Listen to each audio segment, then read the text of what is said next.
Hello সবাইকে, 5 minute education আপনাদের সবাইকে স্বাগতম। আজকে আমরা হাইড্রার দেহ প্রাচীরের কোষ সমূহের সম্পর্কে আলোচনা করব। হাইড্রার কোষসমূহে তিনটি স্তর রয়েছে: অ্যাপিডার্মিস, মেসোগ্লিয়া, গ্যাস্ট্রোডার্মিস। আমরা যদি এই চিত্রটি একটু দেখি তাহলে আমরা দেখব যে এখানে যদিও চিত্রটির অর্ধেক রয়েছে এখানে, তারপর আমি বোঝানোর ট্রাই করছি যে এখানে উপরের যে স্তরটি রয়েছে একে অ্যাপিডার্মিস বলে, এবং এর পরবর্তী যে নিচের চিত্রটা ছিল, মানে নিচের অংশটা ছিল, ওইটা হচ্ছে গ্যাস্ট্রোডার্মিস, যদিও এখানে চিত্রটা সেইভাবে নেই। আর এদের দুইজনের মাঝখানে যে সংযোগ স্থলটা ওইটাকে মেসোগ্লিয়া বলা হয়। তো চলো দেখি। অ্যাপিডার্মিস পেশি আবরণী কোষ। এই অ্যাপিডার্মিসে রয়েছে পেশি আবরণী কোষ, ইন্টারশিয়াল কোষ, সংবেদী কোষ, স্নায়ু কোষ, গ্রন্থি কোষ,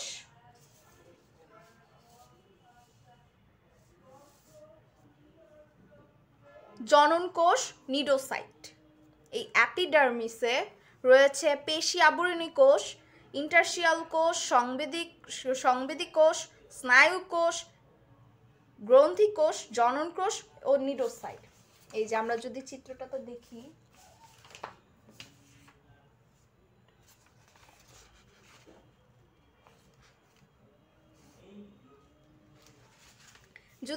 তাহলে পেশি আবরণী কোষ, এই অ্যাপিডার্মিসে রয়েছে পেশি আবরণী কোষ, তারপর রয়েছে ইন্টারশিয়াল কোষ, তারপর রয়েছে সংবেদনশীল কোষ, তারপর রয়েছে স্নায়ু কোষ। যে স্নায়ু কোষ এইটাকে বলা হয় যে পেশি আবরণী কোষ, এটাকে পেশি আবরণী কোষ বলা হয়। এটাকে বলা হয় হচ্ছে ইন্টারশিয়াল কোষ, এইটাকে ইন্টারশিয়াল কোষ বলা হয়। এটাকে বলা হয় হচ্ছে সংবেদী কোষ, এই কোষটাকে সংবেদী কোষ বলা হয়। আর স্নায়ু কোষটা মূলত এইটাকে বলা হয়, এটাকে স্নায়ু কোষ বলা হয়।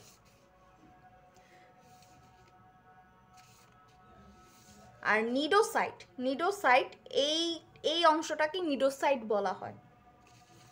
এরপর আমরা দেখি মেসোগ্লিয়া একটি অকোষীয়, যেহেতু আমি বলেছিলাম যে মেসোগ্লিয়া অকোষীয়, আর এর কোষ স্তর, আর এটা হচ্ছে দুইটা কোষের, অ্যাপিডার্মিস ও গ্যাস্ট্রোডার্মিসের সংযোগ স্থল, দুইটার সংযোগকারী স্তরও বলা হয়। এটা হচ্ছে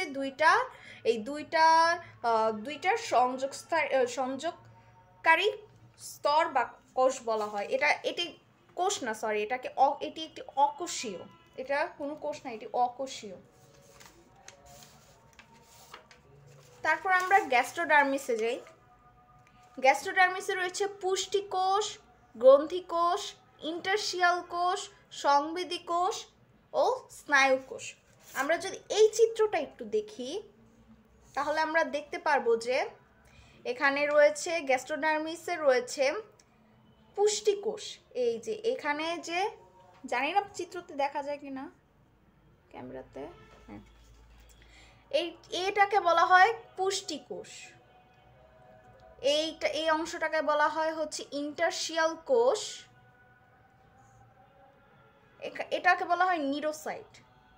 তো গ্যাস্ট্রোডার্মিসে আমরা পাচ্ছি হচ্ছে পুষ্টি কোষ, গ্রন্থি কোষ, ইন্টারশিয়াল কোষ, সংবেদী কোষ ও স্নায়ু কোষ। আর এই অ্যাপিডার্মিস ও গ্যাস্ট্রোডার্মিসের মাঝখানে যে সংযোগ স্থলটা, ওইটাকে বলা হয় হচ্ছে মেসোগ্লিয়া, যেটি একটি অকোষীয়। তো এই ছিল আজকে আমাদের হাইড্রার দেহ প্রাচীর কোষসমূহের সম্পর্কে আলোচনা। যদি যদি এই ভিডিওটা ভালো লেগে থাকে তাহলে তোমরা লাইক দিবে, কমেন্টে জানাবে, আমাদের চ্যানেলটা সাবস্ক্রাইব করবে। ধন্যবাদ।